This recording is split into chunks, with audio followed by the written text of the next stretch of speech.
রমেশ মাছ না মারতে পেরে হতাশ হয়ে বাড়ি ফেরার জন্য উঠল। তখন চারদিক অন্ধকার হয়ে এসেছে। হেঁটে হেঁটে নদীর পাড়ের ঝোপের কাছে আসতেই হঠাৎ দেখতে পেল সাদা কাপড় পরা একটা ছায়া নড়ছে। রমেশ থমকে দাঁড়ালো, চোখ বড় বড় করে দেখলো ওটা যেন বেশি আছে তার দিকে। বাতাস থমথমে, গাছ ছমছম করছে।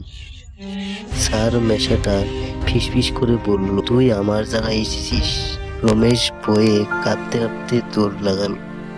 পিছনে ফিরে আর দেখতে সাহস করলো না। গ্রামের কাছে এসে রমেশ কাঁপতে কাঁপতে থামলো। তারপর হঠাৎ চমকে উঠলো, কেউ যেন ছায়ার মতো তার পিছু নিয়েছে। তা দেখে রমেশ মাটিতে পড়ল।